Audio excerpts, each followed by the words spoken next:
Our next guest can be seen at the Helium Comedy Club in Philadelphia, February 16th, making her Tonight Show debut. Please welcome the very funny Rachel Williams.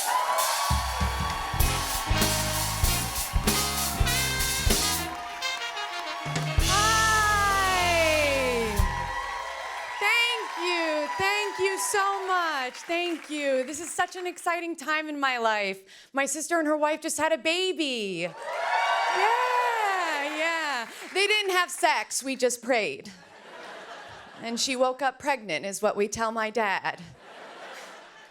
My sister dated men her whole life, and then she fell in love with this incredible woman. And my parents struggled with it at first, which was great. It was great, because they're some of the most liberal people I know. Growing up, they were like, love is love because love wins. And then my sister was like, meet Kimberly. My dad was like, not like that.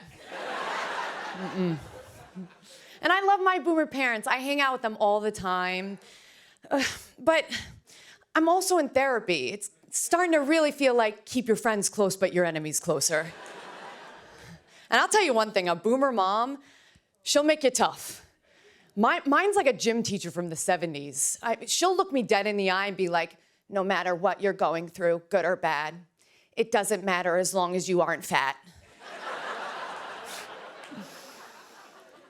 Now, my grandparents, they were even funnier. They didn't believe in mental health. They didn't have syndromes or disorders. They just gave people nicknames. If someone was odd, my grandfather would be like, oh yeah, that's Sideshow Sally. What? I love how my grandmother was like, we didn't have these disorders when I was young. Now, come past my plastic-covered couch and look at my spoon collection on the wall. Yeah, so I'm in therapy. I have a new therapist. I love her because she's older and more depressed than me. It's great. Sometimes I don't even know who the session is for. My last therapist was a Gen Z girl filled with hope. I couldn't do it. I couldn't. I love a Gen Z girly, but to have a girl younger than me doing better than me in life, are you out of your mind? Every session she would log in, all smiles. What's been bothering you this week? You. So I've started saying affirmations. Those are tough. If you have any self-hate, because there's nothing like the follow-up voice in your head that makes fun of you after saying one. I mean, just today, back there, I was standing shoulders back. I am enough. And that little voice came through and was like, oh, are you enough, Rachel? It's like, okay, forget it. Forget it. I ended up marrying a very sane, secure man. He's wonderful. He started playing golf this year, so it's over for us. I actually don't mind golf because I got to play with him once. Wives would hate golf a lot less if they got to see their husbands play. When I saw my husband tee up saying, this time's gonna be different, then I saw him shank the ball 40 yards into the woods, yell at himself in the third person like, great job, Steve. Great job. Yeah, why don't you chop one of your balls off and see if you can hit that? Maybe your father would respect you then. We went through a bit of a rough patch 2 years ago. It was brutal. I mean, we were seriously considering getting a divorce. And then we looked into what it would take to get a divorce and decided, let's see if this blows over.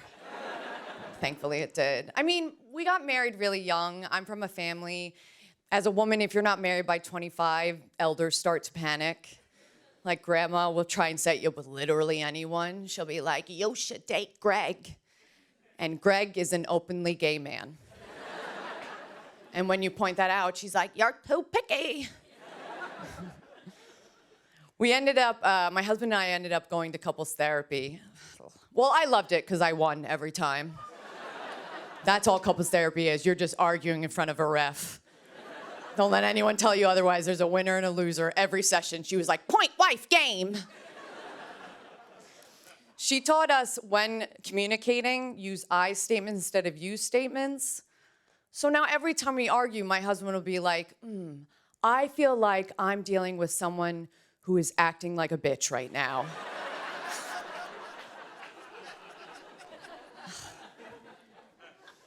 That was a crazy time in my life that year because You know, none of my girlfriends are married, so I couldn't vent to them. My sister's only advice to me was try women. My guy friends, they're the ones that surprised me. When they found out my relationship was on the rocks, they said really thoughtful things to me, like, are you okay? Do you need any sex? Thank you guys so much. My name's Rachel Williams. Oh my God. Well done. Come on, fantastic. Thank you. Rachel Williams. Yes. See Rachel at the Helium Comedy Club in Philadelphia, February 16th. We'll be right back, everybody.